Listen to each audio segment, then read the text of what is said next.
tell on this occasion that this field study which the Department of Fisheries has sanctioned to National Productivity Council will in a way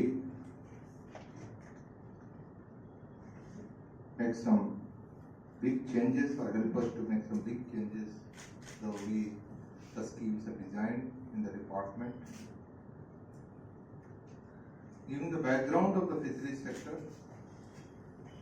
sector has grown very substantially over the last 8 years. It has more than doubled in terms of production, in terms of diversity. But to give the statistics, it has grown from less than 1 million tons in 1950-51 to 16.2 million tons in 21-22. It is growing at about 8 to 10%. And as the income, per capita income grows in this country, because we are in a growth path, the demand for animal protein will increase, and accordingly the demand for fish will increase, and the country has to be ready to ensure that supply is maintained. Given this perspective, Government of India in 2021, as part of Atmanirbhar Bharat package, announced the scheme of Pradhan Mantri Matsya Sampad Yojana with a total outlay, central outlay of 9,407 crores, and the total investment that is envisaged is at least over 40,050 crores. The scheme has run for about 3 years. There is still another 2 years to go. What we have seen, and the scheme is a very kind of a very comprehensive scheme encompassing production, productivity, expansion, deepening, and the infrastructure creation to ensure that the produce is marketed without any losses, both at the producer and other stakeholders. At this stage, you have to keep in mind the fisheries sector in India and in most of the world is a smallholder system. There are individual fishermen, there are individual aquaculture farmers, aqua farmers. स्वयं जी ने और नायक जी ने सारी बातें बता दी हैं, और यहाँ से जो प्रेजेंटेशन हुआ उसमें बहुत ही विस्तार से इस विषय को रखा गया है।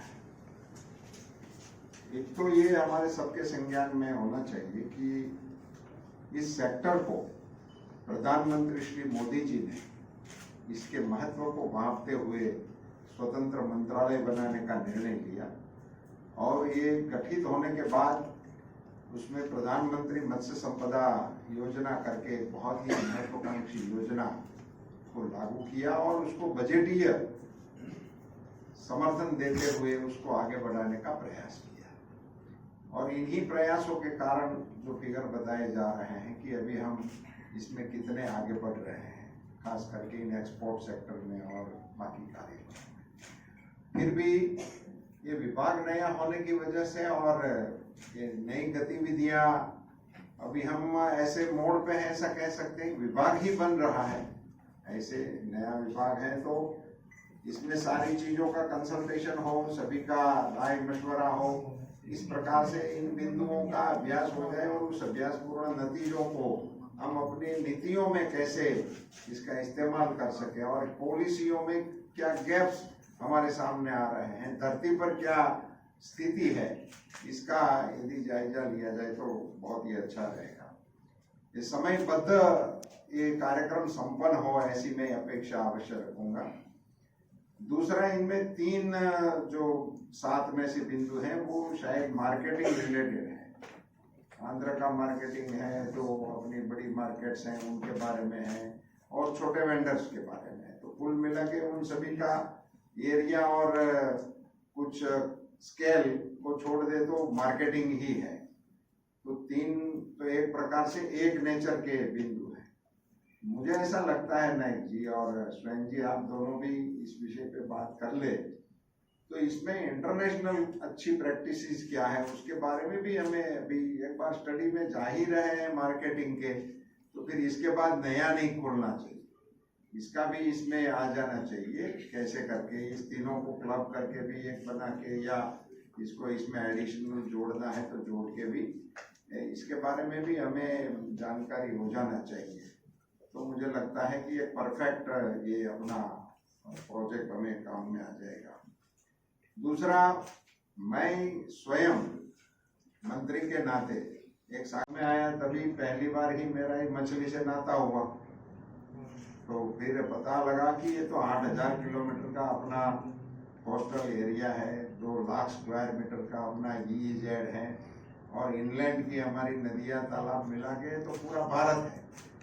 ऐसे बड़े एरिया के साथ ज्योग्राफिकली काम कर रहे हैं हमारे मछुआरे समाज के जो लोग हैं, उसी को कैसे मिला जाए, उसी के साथ अनुसंधान कैसे किया जाए। तो मैं बाय बोट कोस्टल की यात्रा कर रहा हूँ, और सभी जितने भी हो सके उतने लोगों को मिलने का मेरा प्रयास चल रहा है। इससे कोस्टल का भी, कल्चर का भी, इंफ्रास्ट्रक्चर का भी, वहाँ इन लोगों से बात करने में हमारी योजनाओं का भी कुछ हमें अंदाज भी आ रहा है। तो हम इसमें समझो कि आपको भी वहाँ जाना होगा, आपके स्टडी में भी कुछ ऐसे इस एरिया का प्रयोग होगा। तो ये यदि हमारी इस यात्रा के साथ इसको कोई तालमेल बिठाकर हम कर ले, तो साथ साथ ही ये हो सकता है हमारी ओर से फीडबैक आपको मिल जाए, आपकी टीम को हमारे साथ जोड़ दिया जाए, क्या कुछ इसको हम कर सकते हैं। क्योंकि हमें तो जाना ही है, मैं तो कल ही निकल रहा हूँ, कल ही मैं मुंबई से गोवा की ओर के कोस्टल पे इस यात्रा में जाने वाला हूँ। मैं गुजरात से इनको प्रारंभ किया है, मांडवी से, और ईस्ट कोस्ट वेस्ट कोस्ट दोनों को हम पूरे इसमें देखने की कोशिश में हैं। तो अभी ये इस कार्यक्रम के साथ इसमें आपके ये अभ्यास ग्रुप के साथ कोई हमारा तालमेल हो सकता है, तो उसके बारे में भी हमें देख लेना चाहिए।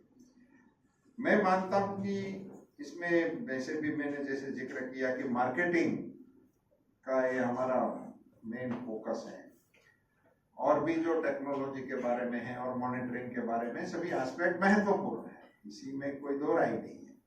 मगर मार्केटिंग को मैं वैसे भी थ्रस्ट इसलिए देना चाहता हूँ कि हमारे यहाँ एक कहावत जैसा हो गया है, कहीं भी कुछ अस्वस्थता है, कुछ गड़बड़े हैं, कुछ गंदगी है, तो इसी को लोग ऐसे मुहावरे में बोलते हैं क्या फिश मार्केट बना के रखा है।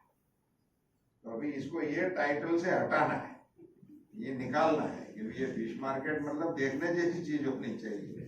इतना अच्छा कारोबार देने वाला, इतना अच्छा फूड सिक्योरिटी देने वाला ऐसा एरिया जो है, इतना अच्छा आजीविका देने वाला, और इतना पुराना ट्रेडिशनल हमारा ये व्यवसाय है, उसके साथ इस प्रकार का गलत मुहावरा जो है वो अब हमें निकाल देना चाहिए। इसके बारे में भी आप स्टडी करें। फिश मार्केट हो तो लोग ऐसे ही वहाँ खरीदना ना हो तो भी घूमने जाने का